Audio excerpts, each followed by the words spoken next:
ప్రార్థన మనం చేసుకొని ఈ వాక్య ధ్యానంలోనికి మనం వెళదాం. ప్రార్థన. పరిశుద్ధుడా, మీకు వందనాలు ప్రభువా. ఈ రాత్రికాల సమయంలో మీరు ఉద్దేశించిన మాటలను మాత్రమే మాట్లాడగలుగుటకు నాకు సహాయం చేయండి ప్రభువా. మేమందరము నీ మాటలు విని నీ మాటల ద్వారా జీవాన్ని పొందుకొని మీ నామము మహిమపరచబడుటకు మా బ్రతుకులు మీ కృపలో సాగుటకు సహాయం చేయమని, చేరిన మా అందరి మీద మీ ఆత్మను ఉంచమని వేడుకుంటూ యేసు నామం అడుగుచున్నాను తండ్రి, ఆమేన్. మరొకసారి మీకు ప్రభు నామమున వందనాలు చెల్లిస్తూ నేటి ఆరాధనకు ఏర్పాటు చేయబడిన లేఖన భాగాలు పాత నిబంధన పాఠం యోబు గ్రంథము 5వ అధ్యాయము 17 నుంచి 26 వచనాలు, హెబ్రీ పత్రిక 12వ అధ్యాయము 18 నుంచి 24 వచనాలు, మత్తయి సువార్త 11వ అధ్యాయం 25 నుంచి 29 వచనాలలో గల భాగాన్ని మనము అధ్యయనం చేస్తూ ఉన్నాం. దయచేసి జాగ్రత్తగా మీరు ఈ లేఖనాలను ఆలోచించవలసిందిగా కోరుతూ ఉన్నాను. నేను చాలాసార్లు ఒక మాట మీ ముందు చెప్తా ఉంటాను.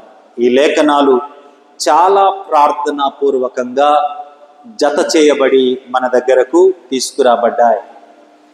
చాలామంది ఏమనుకుంటారు అంటే, మీ లూథరన్ చర్చ్లో లేకుంటే ఇలాంటి సెటప్ ఉండే చర్చెస్లో అవేవో పాటలు పాడుకుంటారు, అవేవో వాక్యాలు చదువుకుంటారు, అవేవో చెప్పుకుంటారండి.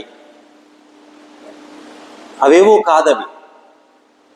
కొన్ని వందల వేల సంవత్సరాల క్రితం దేవుని ఆత్మచేత నింపబడిన దైవజనులు ఏ రీతిగా అయితే ఈ పరిశుద్ధ లేఖనము పరిశుద్ధాత్మ ద్వారా ప్రేరేపించబడి వ్రాయించబడ్డదో, అదే రీతిగా పరిశుద్ధాత్మ చేత ప్రేరేపించబడినటువంటి దైవజనులు ఒక సంవత్సరం అంతా సంఘములోని విశ్వాసులు ఏ వాక్యాలు వింటే వారి ఆత్మీయ జీవితాలు బాగుంటాయి అని కాలాన్ని బట్టి ఎటువంటి వాక్యాలు పొందుపరచాలో నిర్ణయించి ఒక 5 సంవత్సరాలకు ఒక లిటర్జికల్ క్యాలెండర్ని తయారు చేశారు.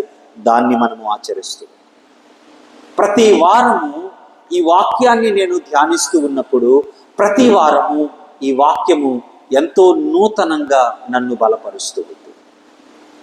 నన్ను బలపరిచిన ఆ వాక్యము మీతో నేను మాట్లాడుతూ ఉన్నాను. మీతో నేను మాట్లాడుతూ ఉండగా కూడా నన్ను ఈ వాక్యము బలపరుస్తుంది.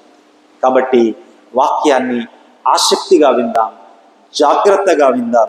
ప్రభువు నాతో మాట్లాడతాడు అని భయముతో వినయముతో ఈ మాటలను మనము విందాం. 5వ అధ్యాయంలో ఎలీఫజు యోబుతో మాట్లాడుతూ ఉన్నాడు.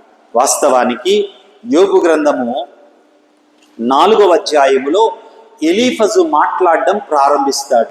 యోబు గ్రంథము 1వ అధ్యాయములో యోబును గురించినటువంటి సమాచారం మనకు క్లుప్తంగా అక్కడ దొరుకుతుంది. యోబు గురించి దేవుని వాక్యం చెప్పే మాట ఏంటంటే, ఊజు అనే దేశములో యోబు అనే ఒక మనుష్యుడు ఉన్నాడు.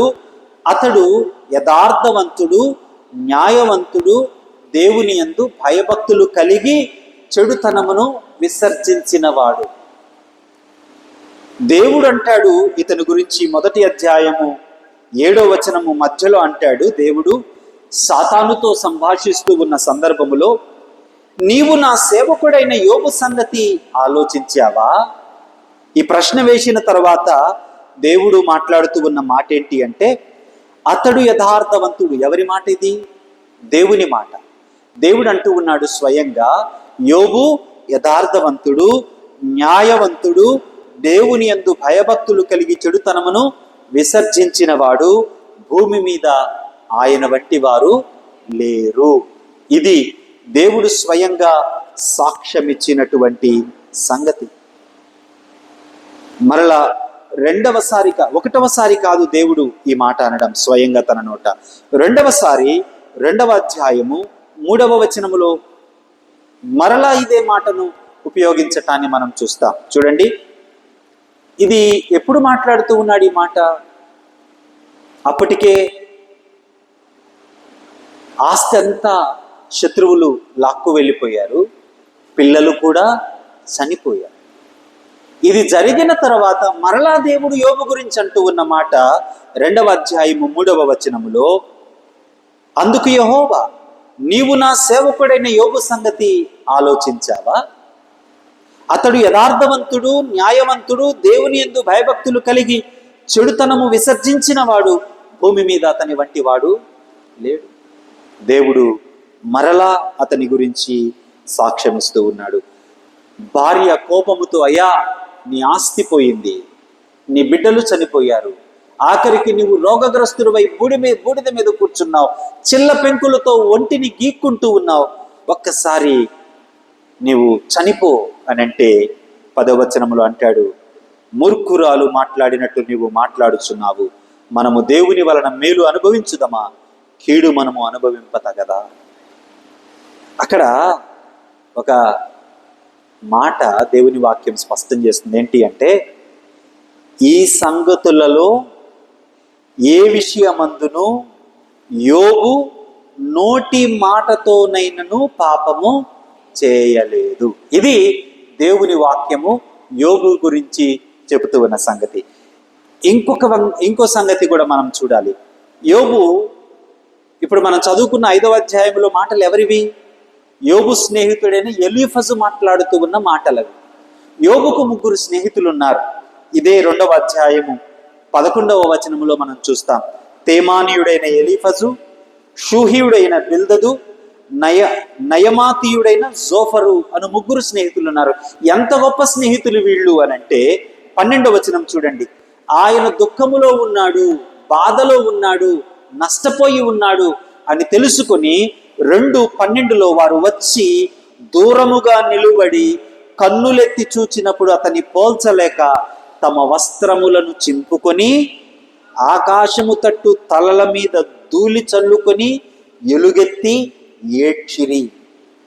అతని బాధ అత్యధికముగా ఉండెనని గ్రహించి ఎవరునూ అతనితో ఒక్క మాటైనను పలుక తెగించలేదంట. తరువాత పలుకక రేయింబగలు 7 దినములు అతనితో కూడా నేల మీద కూర్చున్నాడు. ఇది నేపథ్యం. ఇటువంటి నేపథ్యంలో నుంచి 3వ అధ్యాయం తర్వాత తన దుఃఖాన్ని తాళలేక యోబు భక్తుడు తన పుట్టిన దినాన్ని, తనను మోసిన గర్భాన్ని శపించుకుంటూ తన వేదనను వెళ్ళగక్కుతూ ఉన్న సందర్భాన్ని చూసిన స్నేహితులు ఒక్కసారిగా మాట్లాడడం ప్రారంభించారు. మొదటిగా 4వ అధ్యాయ ప్రారంభము నుంచి ఎలీఫజు మాట్లాడడం చూస్తాం. 4వ అధ్యాయంలో ఎలీఫజు ఉద్దేశం ఏంటి అంటే, పాపము చేయని వాడు దేవుని శిక్షను పొందుకోడు. ఇది ఎలీఫజు మాట. చూడండి 7వ వచనము చదవండి ఎవరైనా. 3వ అధ్యాయము, క్షమించండి 4వ అధ్యాయము 7వ వచనం. 4:7 జ్ఞాపకము చేసుకొనుము, నిరపరాధి అయిన ఒకడు ఎప్పుడైనా నశించన. ఇది యోబును ఎలీఫజు అడుగుతూ ఉన్న ప్రశ్న. ఎందుకు? మొట్టమొదట వచ్చారు తన స్నేహితుని, వాళ్ళ స్నేహితుని యొక్క దీనస్థితిని చూసి వస్త్రాలు చింపుకొని ధూళి వాళ్ళ మీద వేసుకొని దుఃఖించారు. కానీ ఎప్పుడైతే తన యొక్క దుఃఖము, యోబు యొక్క దుఃఖము తారాస్థాయికి చేరి నన్ను కనిన గర్భమును శపిస్తూ తాను పుట్టిన దినాన్ని శపిస్తూ ఉంటే వాళ్ళ ఆలోచనల్లో కలిగింది ఏంటి అంటే, అన్యాయముగా ఎవరైనా ఎప్పుడైనా శ్రమల పాలవుతారా? ఇది వాళ్లకు కలిగిన ఆలోచన. ఆ ఆలోచనలో నుంచి యోబు ఇలా రోధిస్తూ ఉన్నాడు, తనను కనిన గర్భాన్ని శపించుకుంటూ ఉన్నాడు, తాను పుట్టిన దినాన్ని శపించుకుంటున్నాడు. అంటే ఇతడు ఏమైనా తనను తాను నీతిమంతుడు అనుకుంటున్నాడా? ఇప్పుడు నాలాంటి ప్రసంగీకుడైపోయాడు ఎలీఫజు. తనకు తెలిసిన సంగతులన్నిటినీ ఒక్కసారిగా తన అంతరంగములో నుంచి తీసి యోబు నెత్తి మీద మోదుతాడు. ఇప్పుడు తన యొక్క ఆర్గ్యుమెంట్ని ఎలాగా బిల్డప్ చేస్తూ ఉన్నాడు అంటే 7వ వచనంలో, జ్ఞాపకం చేసుకో, నిరపరాధి అయిన ఒకడు ఎప్పుడైనా నశించాడా? ఏ దోషము చేయకుండా, అపరాధము చేయకుండా ఎవరైనా నాశనమవుతారా? యథార్థవంతులు ఎక్కడైనా నిర్మూలమైపోయారా? నేను చూచినంత వరకు అక్రమము దున్ని కీడును విత్తువారు దానినే. అంటే ఒకని జీవితంలో శ్రమ వచ్చింది అంటే దానికి కారణం ఏదో అక్రమము ఉండి ఉండాలి. ఒకని జీవితంలో శిక్ష ఏదైనా ఉంటే దానికి కారణము పాపం ఏదైనా ఉండి ఉండాలి. ఇది ఎలీఫజు చెబుతూ ఉన్నటువంటి సంగతి.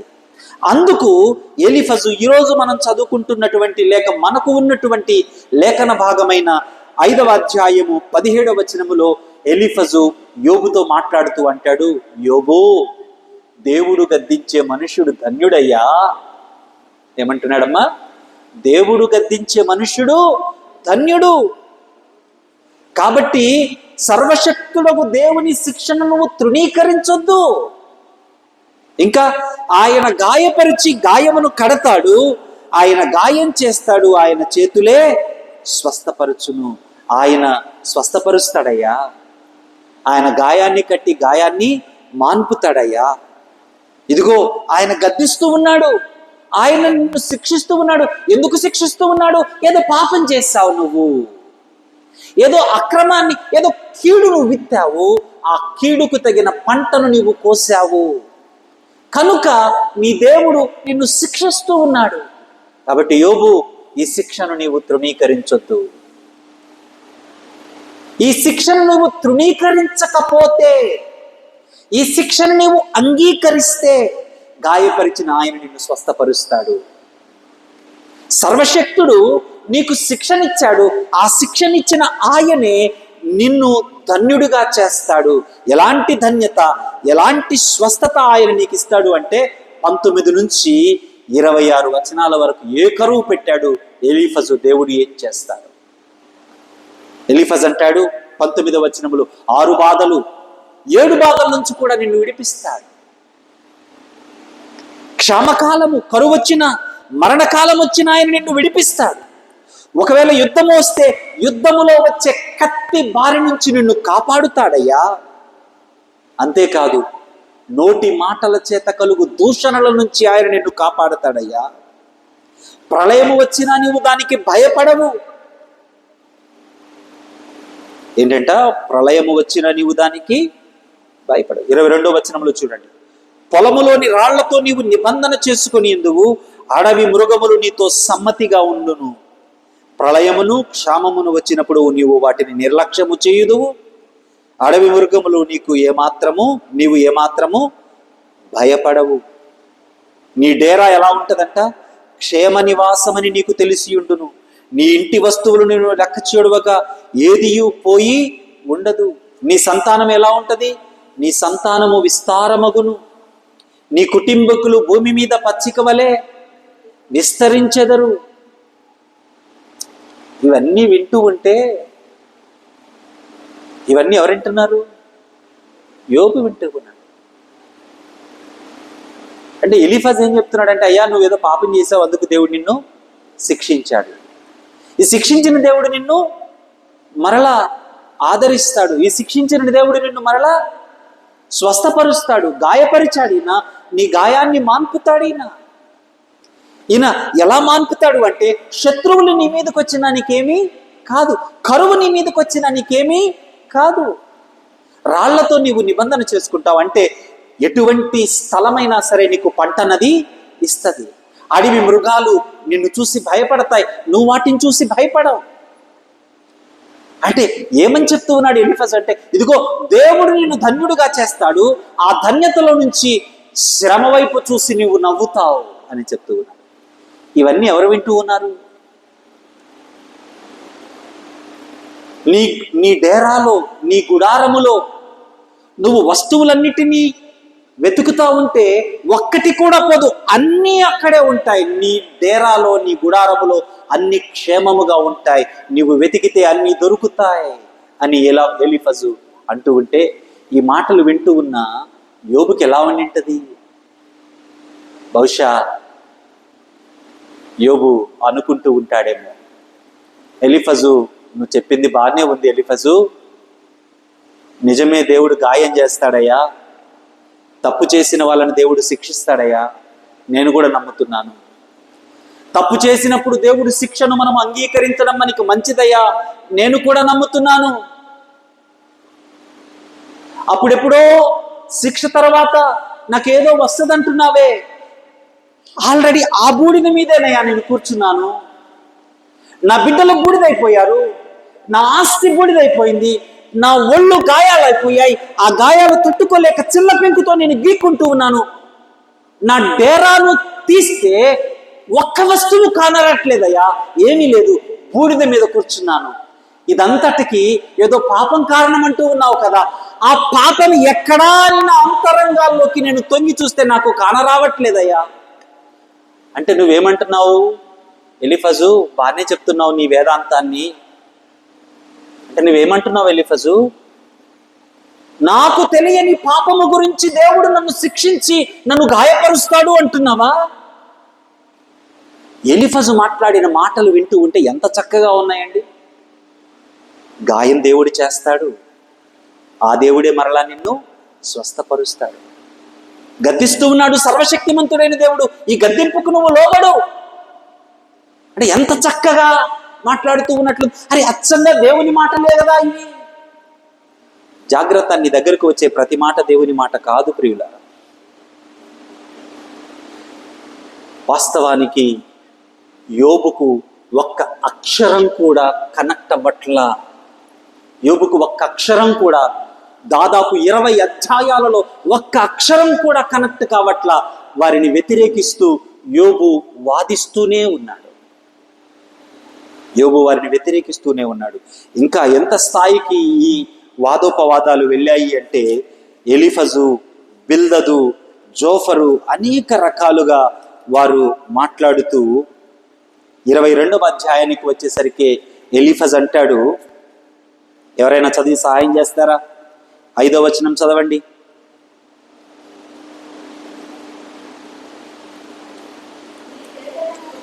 నీ చెడుతనము గొప్పది కాదా? ఎవరినంటూ ఉన్నారు? ఎలీఫజ్ అంటూ ఉన్నాడు. ఎవరినంటూ ఉన్నాడు? యోబునంటూ ఉన్నాడు. నీ చెడుతనము గొప్పది కాదా? నీ దోషములు మితిలేనివి కావా? అయ్యా నువ్వు తప్పుడోడివి అని లేబుల్ ఎలీఫజు తన స్నేహితులు చేసేశారు. ఇంతకీ ఎవరినంటున్నారు వీళ్ళు? ఈ మాటలు? యోబును. ఎవరు యోబు? 1వ అధ్యాయము 1వ వచనములో యథార్థవంతుడు అని సాక్ష్యం ఇచ్చినటువంటి వ్యక్తి. 2 సార్లు స్వయంగా దేవుడు తన నోటి మాట ద్వారా నీతిమంతుడు, చెడుతనమును విసర్జించిన వాడు అని ఏ వ్యక్తి గురించి అయితే దేవుడు సాక్ష్యం ఇచ్చాడో ఆ వ్యక్తి గురించి స్నేహితులు అంటూ ఉన్నారు, నీ చెడుతనము గొప్పది. దేవుడు యోబు స్నేహితుల మాటలను ఏమాత్రము అంగీకరించలేదు అని మనకు అర్థమవుతుంది. చూడండి 42వ అధ్యాయము యోబు గ్రంథము 42వ అధ్యాయము 7వ వచనము నేను చదువుతాను, మీరు కూడా చూడండి. యెహోవా యోబుతో ఆ మాటలు పలికిన తరువాత ఆయన తేమానీయుడైన ఎలీఫజుతో ఇలాగూ సెలవిచ్చెను, నా సేవకుడైన యోబు పలికినట్లు మీరు నన్ను గూర్చి యుక్తమైనది పలుకలేదు గనుక నా కోపము నీ మీదను నీ 2 స్నేహితుల మీదను మండుచున్నది. అంటే అంతవరకు ఎలీఫజు, బిల్దదు, జోఫరు, ఏలీహులు మాట్లాడిన మాటలను స్వయంగా ఎవరు ఖండిస్తూ ఉన్నారు? దేవుడే ఖండిస్తున్నారు. అంటే ఇక్కడ చెప్పిన మాటల్లో లోపం ఏమైనా ఉందా? ఎందుకు దేవుడు ఆ మాటలను అంగీకరించలేదు?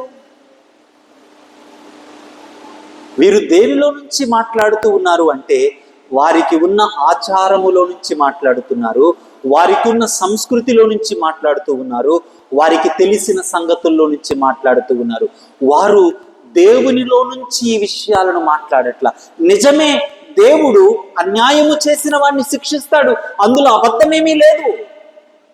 ఎలీఫజు చెప్పిన మాట నిజమే, కీడును విత్తినవాడు శిక్షను కోస్తాడు, అందులో అన్యాయమేమీ లేదు. సర్వశక్తుడు గద్దింపును అంగీకరించిన వాడు ధన్యుడవుతాడు, అందులో దోషమేమీ లేదు. మరి దోషం ఎక్కడ ఉంది? వీరు మాట్లాడుతూ ఉన్న మాటలకు దేవునికి సంబంధమే లేదు. అది సమస్య ఇక్కడ.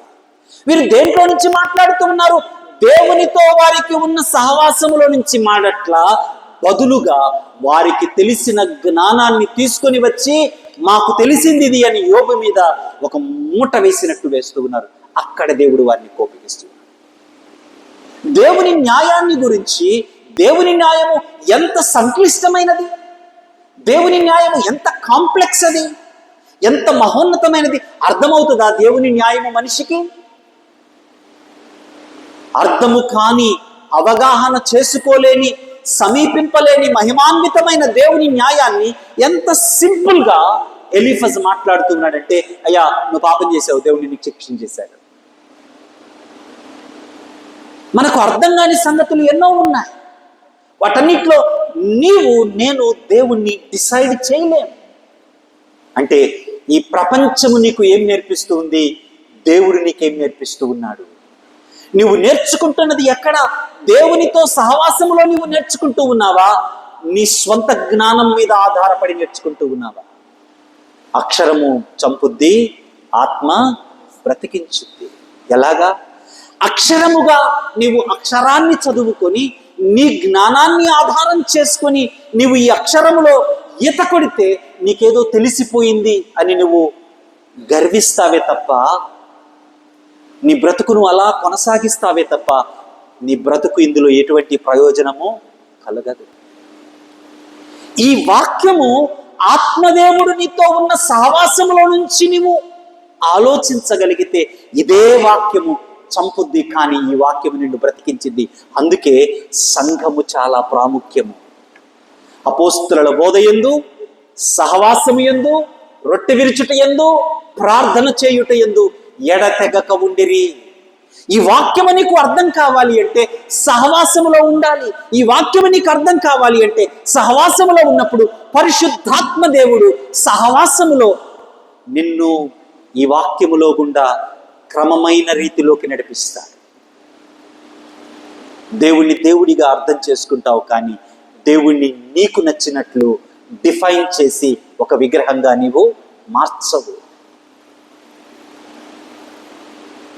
ఎలీఫజు మాటలలో దేవుని గురించి చెప్తూ ఉన్నది నిజమే, కానీ కాంప్లెక్సిటీ ఆఫ్ గాడ్స్ జస్టిస్ ని చాలా సింప్లిఫై చేసి, డీమీన్ చేసి, దేవుని సంగతులు ఏవైతే తెలియజాలవో ఆ సంగతులలో నుంచి కూడా దేవుని గురించి తానే వకాల్తు పుచ్చుకొని మాట్లాడుతూ ఉన్నవాడు ఎలీఫజు. దాన్ని దేవుడు ఖండిస్తూ ఉన్నాడు.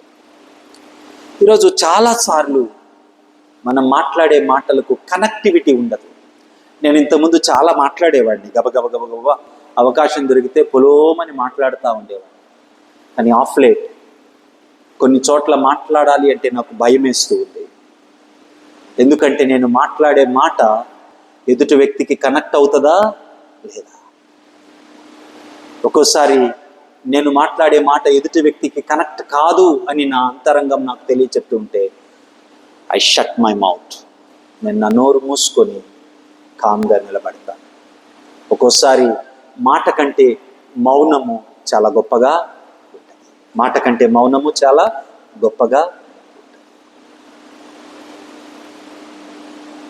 వారు దేవుని నుంచా లేకుంటే వారి చుట్టూ ఉన్న ప్రపంచంలో నుంచి నేర్చుకున్న సంగతుల ద్వారా యోబును తీర్పు తీరుస్తూ ఉన్నారా అంటే స్పష్టంగా తెలుస్తూ ఉన్న సంగతి, వారు చుట్టూ నేర్చుకుంటున్న సంగతులలో నుంచి దేవుని గురించి వీరు వకాల్తా పుచ్చుకొని మాట్లాడుతూ ఉన్నారు. దేవుడు దానిని ఖండిస్తూ ఉన్నాడు. ఏం తెలుసు వీరికి? దేవునికి సాతానుకు మధ్యన జరిగిన సంగతులు తెలుసా? దేవుడు యోబు గురించి ఇచ్చిన సాక్ష్యము తెలుసా? అందుకే 38 వచనాలు దాదాపు అందరూ రకరకాలుగా యుద్ధాలు చేసుకున్నట్లు మాట్లాడుకున్నాక దేవుడు వచ్చి మాట్లాడే మాటలు వింటే అందరూ నిశ్చేష్టమైపోతారు. ఆయన చెప్పే సంగతులన్నీ విన్నాక ఇంత కాంప్లెక్స్ థింగ్స్ ఉన్నాయి కదా వరల్డ్లో. అందుకే యోబు ఆఖరికి అంటాడు, నేను ఒకటే మాట చెప్తాను, నీవు మాట్లాడిన తర్వాత ఇక నేను మాట్లాడను అని చెప్తాను, ఇక నేను మాట్లాడడానికి తెగించను అని మాట్లాడతాను.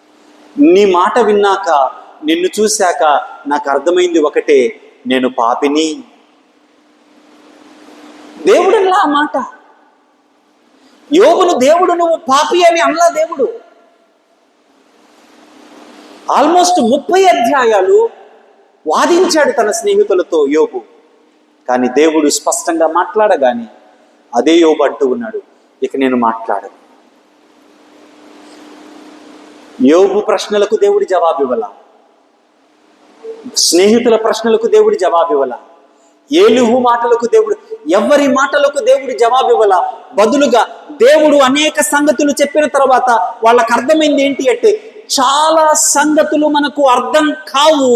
దేవునితో మనము కలిసి నడుస్తూ ఉన్నప్పుడు మన జీవితాలకు అవసరమైన సంగతులను దేవుడు ఆయన స్పష్టం చేస్తాడు. అంతవరకే వారికి అర్థమైంది.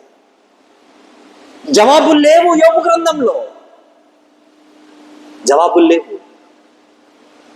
దేవునితో కలిసి నీవు నడుస్తూ ఉన్నప్పుడు మనుషులకు అర్థం కాని భాష, మనుషులకు అర్థం కాని వేదన, మనుషులు గ్రహించలేని నీ పరిస్థితులు నీకు వ్యక్తిగతంగా ఆయన మాత్రమే అర్థం చేయించగలుగుతాడు. నీ చుట్టూ ఉన్న ఎవరైనా సరే ఆ పరిస్థితిని చూసి బహుశా ఎలీఫజు లాగా మాట్లాడతారేమో, కానీ యోబును యోబులాగా చూసింది కేవలము దేవుడు మాత్రమే. నిన్నుగా చూసేది దేవుడు మాత్రమే. ఆ దేవునితో నీకున్న సహవాసము మాత్రమే. కాబట్టి నీవు గ్రహించే సంగతులు, ఆలోచించే సంగతులు ఎంత స్పష్టంగా ఉండాలి, ఎంత భిన్నంగా ఉంటాయి అన్నవి వివరించటానికి ఈరోజు మన మధ్య ఉన్నటువంటి పత్రిక పాఠము మరొక స్పష్టమైన సంగతిని మనకు వివరిస్తూ ఉంది. పత్రిక పాఠాన్ని మనము గనక ఆలోచన చేస్తే, పత్రిక పాఠము హెబ్రీయులకు రాసిన పత్రిక 12వ అధ్యాయము 18 నుంచి 29 వచనాలు గనక మనము అధ్యయనం చేస్తే, మనకు అక్కడ పోలికలను పరిశుద్ధాత్మదేవుడు వ్రాయించి పెట్టాడు. ఒకటి, సీనాయి కొండకు సియోను కొండకు పోలికను తెలియజేస్తున్నాడు. 2, హేబేలు రక్తానికి యేసుక్రీస్తు ప్రభువారి రక్తానికి పోలికను తెలియజేస్తూ ఉన్నాడు. 3, ధర్మశాస్త్రానికి కృపకు పోలికను తెలియజేస్తూ ఉన్నాడు. ఈ అధ్యాయంలో పోలికలు మనకు 18 నుంచి 29 వచనాలలో స్పష్టంగా కనపడతాయి. భయంకరమైన శ్రమలలో మొదటి శతాబ్దపు సంఘము ఉన్నప్పుడు ప్రాముఖ్యంగా యూదులు ఆ శ్రమలను తాళలేక, రోమా సామ్రాజ్యం పెడుతూ ఉన్నటువంటి ఆ శిక్షలను, శ్రమలను, ఆ పర్సిక్యూషన్ని భరించలేక వారు తిరిగి యూదులమైపోవాలి అని ఆలోచిస్తూ ఉన్న సందర్భంలో గ్రంథకర్త స్పష్టమైన ఒక పోలికను వారి దగ్గరకు తీసుకొని వస్తున్నాడు. ఏంటి చూడండి, 18వ వచనము 19వ వచనములో సీనాయి కొండ గురించి మాట్లాడుతూ ఉన్నాడు. సీనాయి కొండ మోషే పైకి ఎక్కి వెళ్ళినప్పుడు దేవుడు దిగి వచ్చి మోషేతో మాట్లాడినటువంటి సందర్భము. అదే ప్రదేశానికి 70 మంది పెద్దలను ఎన్నిక చేసుకొని దేవుని స్వరాన్ని వినటానికి తీసుకుని వెళ్ళారు. ఆ కొండ మీదకు దేవుడు దిగి వచ్చినప్పుడు ఆ శబ్దాన్ని ప్రజలు తాళలేకపోయారు. ఆ ప్రజలు ఆ శబ్దాన్ని తాళలేక మోషేతో అన్న మాట ఏంటి అంటే, మోషే, మేము ఈ దేవుని మాటలు వినలేము, ఈ శబ్దాన్ని మేము భరించలేము, దేవుని మాటలు నువ్వు విను, మా దగ్గరకు వచ్చి ఆయన ఏం చెప్పాడో చెప్పు చాలు. ఇది మనము 18, 19 వచనాలు హెబ్రీ గ్రంథకర్త 12వ అధ్యాయములో రాసిన సంగతులు చూడండి. స్పృశించి తెలుసుకొనదగినట్టు మండుచున్నట్టు కొండకును, అగ్నికిని, కారుమేఘమునకును, గాఢాంధకారమునకును, తుఫానుకును, బోరధ్వనికిని, మాటల ధ్వనికిని మీరు వచ్చి ఉండలేదు. ఎందుకు చెప్తూ ఉన్నాడు ఈ మాటలు? ఒక జంతువైనను ఆ కొండను తాకిన ఎడల రాళ్లతో కొట్టబడవలని ఆజ్ఞాపించిన మాటలకు వారు తాళలేక ఆ ధ్వని వినువారు మరి ఏ మాటయు తమతో చెప్పవలదని బతిమాలుకొనిరి. ఒక జంతువు సైతము ఆ కొండను తాకితే చచ్చేదాకా రాళ్లతో ఆ జంతువును కొట్టాలి. అంత భయంకరమైన దర్శనాన్ని ఇశ్రాయేలు ప్రజలు చూస్తూ ఉన్నారు. అది మొదటి నిబంధన. ఆ నిబంధనలో వారికి వచ్చింది ధర్మశాస్త్రము. ఆ ధర్మశాస్త్రము ఏం చేసింది అంటే దేవుడెవరో మనుష్యులెవరో చూపించింది. ధర్మశాస్త్రం ఏం చేసింది అంటే పాపమేంటో చూపించింది. కానీ పాపము నుంచి ధర్మశాస్త్రం మనిషిని విమోచించాల. పాపము ఎట్టిదో స్పష్టం చేసింది ధర్మశాస్త్రం. కానీ పాపము నుంచి విమోచనను ధర్మశాస్త్రము ఇవ్వలేకపోయింది. కాబట్టి మోషే ఆ దర్శనాన్ని గురించి అంటూ 21వ వచనంలో అంటాడు, మరియు ఆ దర్శనం ఎంతో భయంకరముగా ఉన్నందున, ఏంటంటే ఆ దర్శనం భయంకరముగా ఉన్నందున మోషే నేను మిక్కిలి భయపడి వణుకుచున్నానెను. మొదటి నిబంధన భయపెట్టిన నిబంధన. మొదటి నిబంధన మనిషికి దేవునికి ఉన్న దూరాన్ని తెలియచేసిన నిబంధన. మొదటి నిబంధన ఎన్నటికీ సమీపించలేనంత దూరములో మనిషి ఉన్నాడు. ఇక ఎన్నడూ మనిషి దేవుణ్ణి చేరుకోలేడు. దేవుని నుంచి దూరముగా చేయబడి నిత్య నరకాగ్నిలో ఉండవలసిందే అని ధర్మశాస్త్రం మనిషికి స్పష్టంగా చూపించిన సంగతి మొదటి నిబంధన. అది భయంకరమైన నిబంధన. ఆ నిబంధనను చూసిన తర్వాత రెండవ నిబంధనను గురించి మాట్లాడుతూ ఉన్నాడు. అయ్యా, రోమా సామ్రాజ్యం పెడుతూ ఉన్న శ్రమలను చూసి వెనకకు వెళ్ళిపోదాం అనుకుంటూ ఉన్నారేమో. క్రైస్తవులు అని మీరు పిలువబడుతూ ఉన్నందుకు మీకు కలుగుతున్న అవమానాలను చూసి మీరు వెనకకు వెళ్ళిపోదాం అనుకుంటూ ఉన్నారేమో. ఎక్కడికి వెళ్ళిపోదాం అనుకుంటున్నారు? మొదటి నిబంధనలోనికి వెళ్ళిపోదాం అనుకుంటున్నారేమో. మొదటి నిబంధన పాపమునేంటో చూపించింది. మొదటి నిబంధన భయంకరమైనది. మొదటి నిబంధన నిన్ను పరిశుద్ధునిగా చేయలేదు. మొదటి నిబంధన నిన్ను రక్షించలేదు, నిన్ను పరిపూర్ణుని చేయలేదు, నిన్ను దేవుణ్ణి సమీపింప చేయలేదు. అక్కడి నుంచి గ్రంథకర్త రెండవ నిబంధనలోనికి 22వ వచనంలోకి వెళుతూ ఉన్నాడు. ఇప్పుడైతే అది సీనాయి కొండ నిబంధన, ఇప్పుడైతే సియోను కొండ. ఇప్పుడైతే సియోను కొండకును, ఇదేంటంట, జీవము గల దేవుని పట్టణమునకును అనగా పరలోకపు యెరూషలేమునకును వేవేల కొలది దేవదూతల యొద్దకును. ఇప్పుడు చూడండి, ఇంతకుముందు భూమి మీద ఉన్న ఒక కొండ, అది సీనాయి కొండ. అక్కడికి వెళ్ళింది ఎందుకు? పరిశుద్ధపరచబడి దేవునితో సమానంగా సహవాసములోనికి వెళ్ళటానికి. నా మాటలు మీరు జాగ్రత్తగా గమనించాలి. సీనాయి కొండ భూమి మీద ఉన్న ఒక కొండ. ఈ కొండ దగ్గరకు వెళ్ళి మొదటి నిబంధనలో వారు పాలుభాగస్తులు ఎందుకయ్యారు అంటే పరలోకములో పరిశుద్ధులుగా దేవునితో చేర్చబడటానికి, దేవునితో సహవాసము కలిగి ఉండటానికి. కానీ భయంకరమైన మొదటి నిబంధన చేసింది ఏంటి అంటే పాపమేంటో చూపించింది. దేవునికి మనిషికి పాపం వలన కలిగిన దూరం ఎంతో చూపించింది.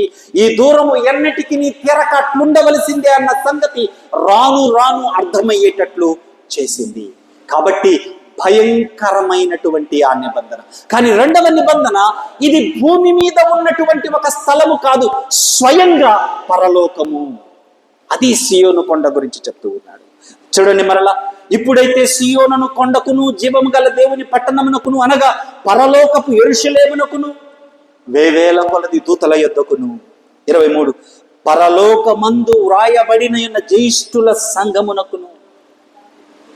జ్యేష్ఠులు అని అంటే ఎవరండి? మొదటగా పుట్టినవారు. మొదటగా పుట్టినవారు అనంటే యూదులు. ఎందుకు? యేసుక్రీస్తు ప్రభువారి యొక్క సువార్తను మొదట విన్నది ఎవరు? యూదులే. మొదటగా ప్రభువుని రక్షకుడిగా అంగీకరించింది ఎవరు? యూదులే. ఆ సంఘము వారు మాత్రమే జ్యేష్ఠులు కాదు, ఇప్పటి వరకు యుగాంతము వరకు ఆయన రాకడ వరకు ఆయన సువార్తను వినువారందరూ కూడా ఈ జ్యేష్ఠుల సంఘములో వారే. హల్లెలూయా! ఎంత గొప్ప సంగతి ప్రియులారా. ఇప్పుడు చూడండి, ఇది భూమి మీద ఉన్న ఒక కొండ కాదు. ఈ సంఘం ఎక్కడుంది? పరలోకం. అంటే స్వయాన దేవుని సన్నిధిలో ఉన్నటువంటి జ్యేష్ఠుల సంఘం. చూడండి ఇక్కడ ఎంత మధురమైన మాటలు వ్రాయబడి ఉన్నావో చూడండి. పరలోకమందు వ్రాయబడి ఉన్న జ్యేష్ఠుల సంఘమునకును వారి మహోత్సవమునకును. సీనాయి కొండ మీద భయము భీకరత్వము ఉంటే సియోను కొండ పరలోకము, ఇక్కడ ఏముందంట? సంఘము ఉంది. ఈ సంఘములో ఏముంది?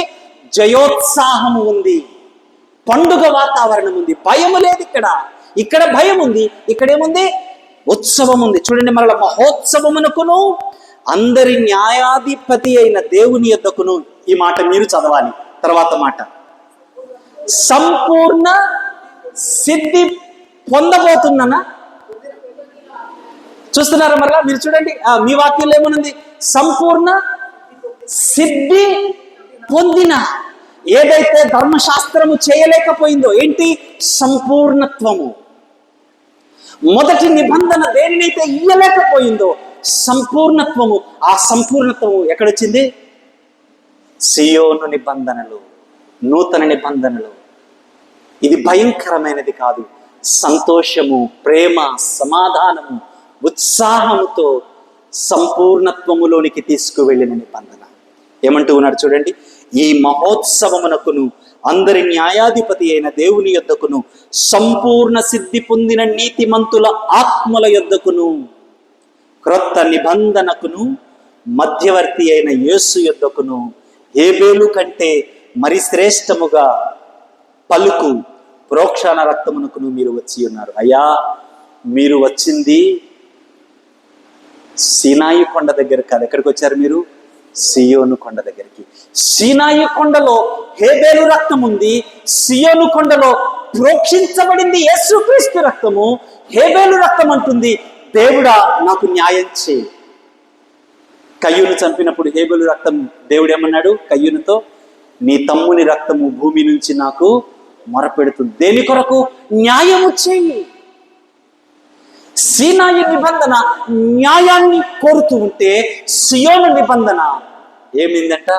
యేసుక్రీస్తు రక్తము, అది ప్రోక్షించబడింది. ఏమిస్తూ ఉంది? న్యాయాన్ని కాదు, తీర్పును కాదు, క్షమాపణనిస్తూ ఉంది. ఈ నిబంధన క్షమాపణనిస్తూ సంపూర్ణతలోనికి నిన్ను తీసుకొని వెళుతూ ఉంది. కాబట్టి ఈ నిబంధన గొప్పతనాన్ని మాట్లాడుతూ, అయ్యా, ఆనాడు మోషే మాటను వినకపోతే జనులకు శాపము, శిక్ష కలిగినాయి కదా. ప్రోక్షింపబడిన హేబేలు కంటే మహిమాన్వితమైన రక్తమును చిందించిన యేసుక్రీస్తు యొక్క ప్రోక్షణ కిందకు వచ్చారు కదా. మరి ఈయన మాట వినకపోతే ఏమవుతారు మీరు?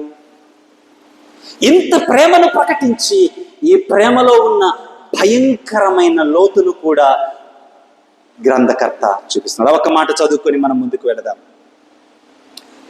మీకు బుద్ధి చెప్పుచున్న వారిని నిరాకరింపకుండానట్లు చూచుకొనుడి.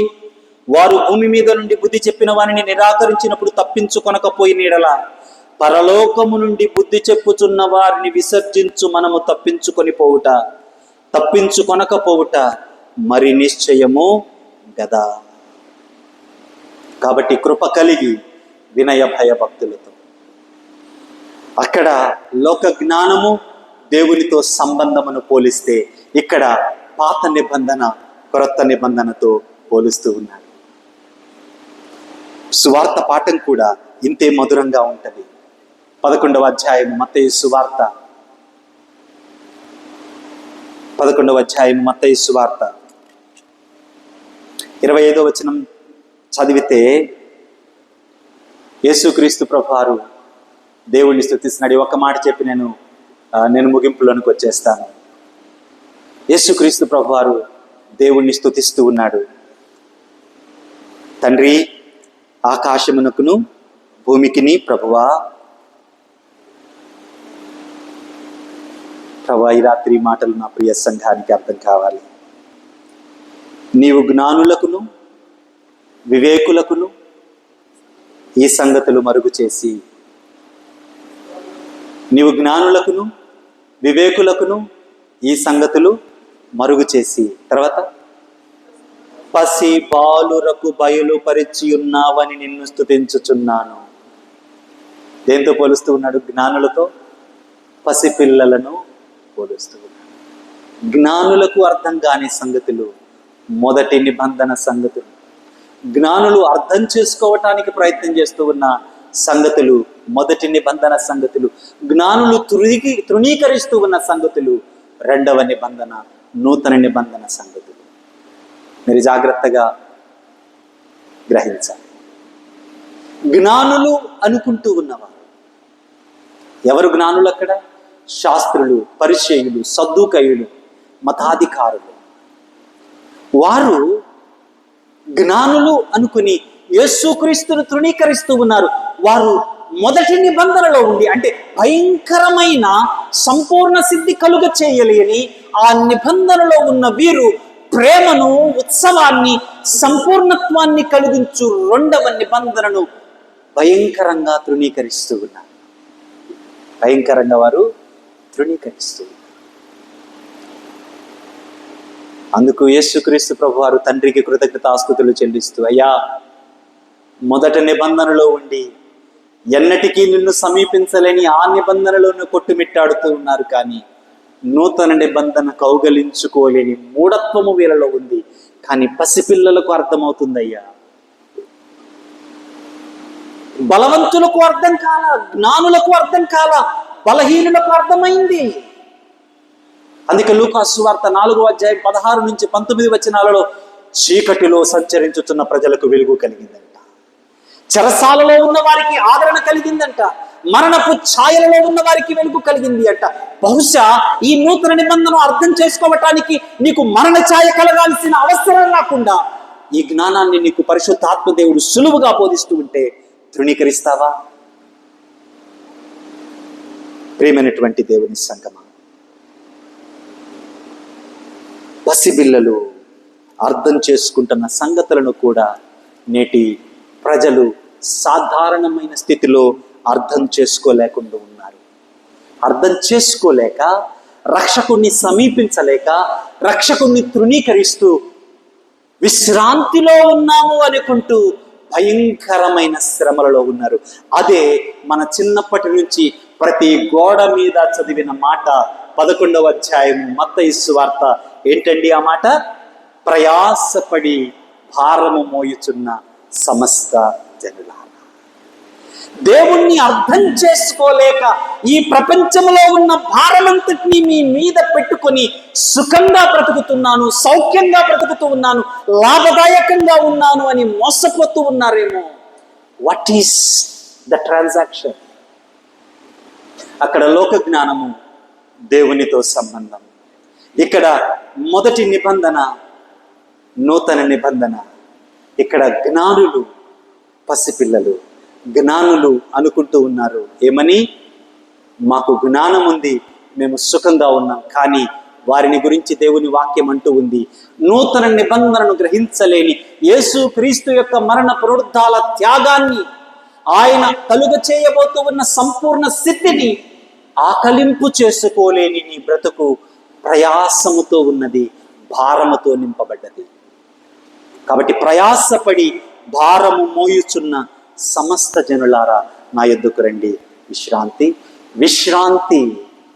ఆది కాండము నుంచి ప్రకటన గ్రంథం వరకు మనిషి కోరుకుంటున్నది. ఇది దేవుడు అనుగ్రహించింది. 6 దినములు పనిని చేసిన తర్వాత దేవుడు ఏమన్నాడు? విశ్రాంతి. 6 దినములు పని చేసిన తర్వాత 7వ దినం ఏం చేయాలన్నాడు?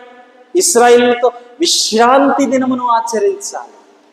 కానీ ఈ లోకములో మనిషి విశ్రాంతి లేక కొట్టుమిట్టాడుతూనే ఉన్నాడు. కారణం, దేవునితో సహవాసములోనికి రావట్లా మనిషి.